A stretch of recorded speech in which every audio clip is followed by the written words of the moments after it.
Breaking news చూస్తున్నాం. H1B వీసాలపై ఏదైతే Trump $1,00,000 రుసుమును విధించాడో దానిపై ప్రధాని మోదీ స్పందించారు. విదేశాలపై ఆధారపడడం అన్నిటికంటే మనం చేసే పెద్ద శత్రువు మనకి అని చెప్పి ఆయన చెప్పుకొచ్చాడు. దాంతోపాటు విదేశాలపై ఆధారపడొద్దని నేను ఎప్పటి నుంచో చెబుతున్నాను. మేక్ ఇండియా ప్రౌడ్ అని చెప్పి నేను ఇంత గతంలో కూడా చెప్పాను. సో మన ఇండియా మనమంతా కలిసి శత్రువుని జయించాలి. ఖచ్చితంగా విదేశాలపై ఆధారపడే మనం ఫెయిల్ అవుతాం. సో ఖచ్చితంగా మనం అందరం కలిసి ఈ శత్రువుని జయించాలని చెప్పేసి ఆయన చెప్పుకొచ్చాడు. భారత్ను బలమైన ఆర్థిక వ్యవస్థలా మార్చాలని చెప్పి ఆయన చెప్పుకొచ్చాడు. అభిమానంతో బతుకుదాం మనందరం. 140 కోట్ల మంది భవిష్యత్తు ఇతర దేశాల మీద వదిలేయబోమని చెప్పేసి హామీ ఇచ్చాడు. ఒక పక్కన అష్యూరెన్స్ ఇస్తున్నాడు, ఇంకో పక్కన మనమందరం కలిసి ఈ శత్రువుని జయించాలని చెప్పి ఆయన చెప్పుకొచ్చాడు. మొత్తానికైతే H1B వీసాలపై $1,00,000 రుసుము ఆ ఫైల్స్పై ట్రంప్ సంతకం చేశాడు. సెప్టెంబర్ 21 నుంచి అమల్లోకి రానున్న ఈ కొత్త విధానాలని. సో ఒక్కసారి అసలు ట్రంప్ ఏం మాట్లాడాడు ఇంతకుముందు అండ్ దాని తర్వాత మోదీ ఎలా రెస్పాండ్ అయ్యారు అనేది ఒకసారి చూసే ప్రయత్నం చేద్దాం.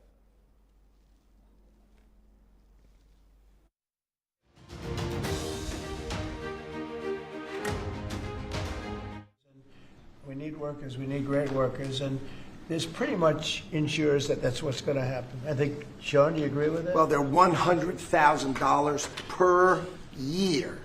So the whole idea is no more will these big tech companies or other big companies train foreign workers. They have to pay the government $100,000, then they have to pay the employee. So it's just not economic. If you're going to train somebody, you're going to train one of the recent graduates from one of the great universities across our land, train Americans, stop bringing in people to take our jobs. That's the policy here. $100,000 a year for H-1B visas, and all of the big companies are on board. We've spoken to them about the gold card. They love it. They love it. They really love it. They need it. Bharat को अगर 2047 जब देश की आजादी के 100 साल होंगे, 2047 तक विकसित होना है, तो भारत को आत्मनिर्भर होना ही होगा. आत्मनिर्भर होने के अलावा भारत के पास कोई विकल्प नहीं है.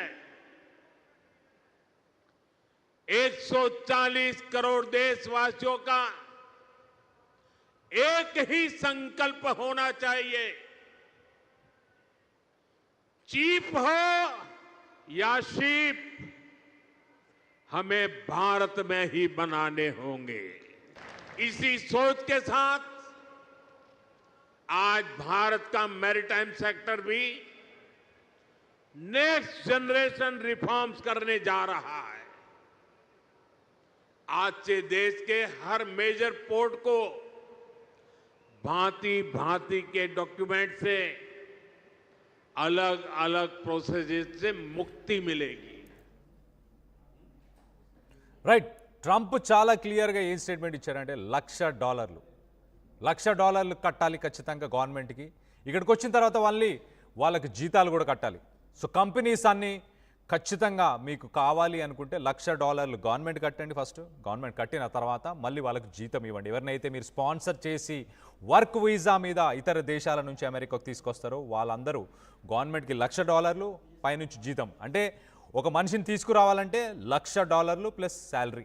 ఇది కంపెనీ మీద పడే భారం. సో కంపెనీస్ ఏం చేస్తాయి, ఎస్పెషల్లీ మన ఇండియన్స్, ఇతర దేశాలకు సంబంధించిన వాళ్ళు కావచ్చు, ఎక్కువ టాలెంట్ ఉన్న వాళ్ళు, స్కిల్ ఉన్న మన ఇండియన్స్, వీళ్ళందరినీ తీసుకోవడం మానేస్తాయి.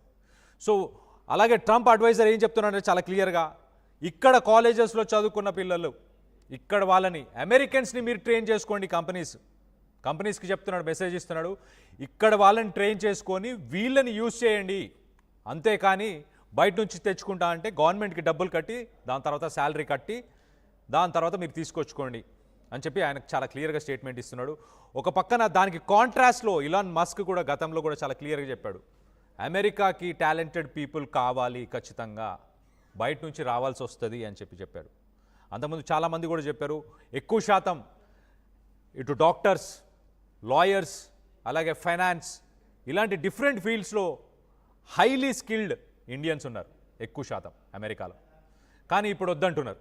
ఇక రానున్న రోజుల్లో మాకు అసలు అవసరం లేదు, మేము ఇక్కడ వాళ్ళనే ట్రైన్ చేసుకుంటామని చెప్పి వాళ్ళు చెప్తున్నారు.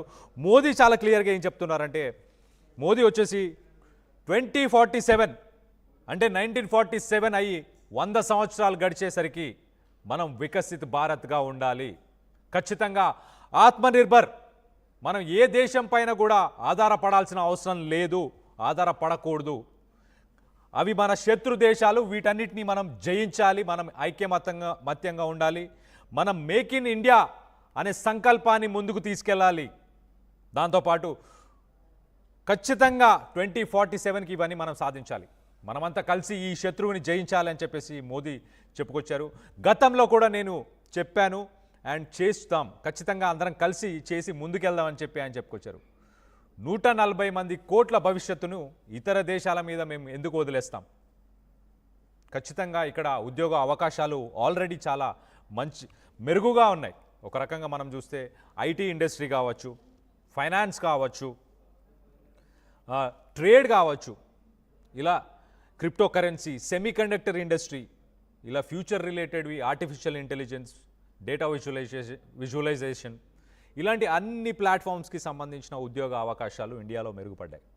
మన cost of living, middle income group, మధ్యతరగతి కుటుంబాలన్నింటినీ వాటి పురోగతి కోసం జిఎస్టీ రిఫార్మ్స్ని కూడా తీసుకొచ్చాం అని చెప్పి మోదీ కూడా చెప్పుకొచ్చారు. మొత్తం మీద అయితే అమెరికా ఏదైతే $1,00,000 కట్టి మీరు ఇండియన్స్ని కావచ్చు వర్క్ వీసా మీద ఎవరైనా తీసుకురావాలంటే గవర్నమెంట్కి $1,00,000 కట్టండి, దాని తర్వాత వాళ్ళ శాలరీస్ కూడా ఇవ్వండి, అలా క్యాలిక్యులేట్ చేసుకొని మీకు అవసరం అంటే తెచ్చుకోండి. దీనివల్ల ఎఫెక్ట్ అయ్యేది ఏంటంటే సాఫ్ట్వేర్ ఇండస్ట్రీ, మెయిన్గా ఐటీ ఇండస్ట్రీలో ఎవరైతే అబ్రాడ్కి వెళ్ళి అంటే అమెరికాకి వెళ్ళి కొంతకాలం అక్కడ వర్క్ చేసి వద్దామనుకుంటారో, లేకపోతే కొంతకాలం వర్క్ చేసిన తర్వాత అక్కడ ఉందామనుకుంటారో, company sponsored visas, work visas మీద H1B వీసాస్, లాటరీ బేస్డ్ కానీ లేకపోతే కంపెనీ ద్వారా వెళ్ళే వాళ్ళు తగ్గిపోయే అవకాశం ఖచ్చితంగా ఉంది, చాలా తగ్గిపోయే అవకాశం ఉంది. ఎంత తగ్గిపోయే అవకాశం ఉంది అంటే జూనియర్ లెవెల్, మిడ్ లెవెల్లో ఉన్న వాళ్ళందరినీ ఇంకా పంపించే అవకాశం లేదు. ఓన్లీ హై లెవెల్లో ఉన్న వాళ్ళని మాత్రమే, వాళ్ళకి మాత్రమే కంపెనీస్ ఎఫర్ట్ చేయగలుగుతాయి. $1,00,000 కోటి రూపాయల దగ్గర మన తెలుగు రాష్ట్రాల్లో మన ఇండియన్ కరెన్సీలో చూస్తే కోటి రూపాయలు ఖర్చు పెట్టి పైనుంచి జీతం ఇచ్చి అక్కడికి పిలుచుకోవాలి అనే కంపెనీస్ ఎవరిని ఆలోచిస్తాయి? కంపెనీలో టాప్ లెవెల్లో ఉన్న వాళ్ళని మాత్రమే తీసుకునే ప్రయత్నం చేస్తాయి. అమెరికాకి వెళ్ళే వాళ్ళు, వచ్చే వాళ్ళు, వీళ్ళందరూ కూడా తగ్గే అవకాశం ఉంది. ప్రస్తుతం ఇవాళ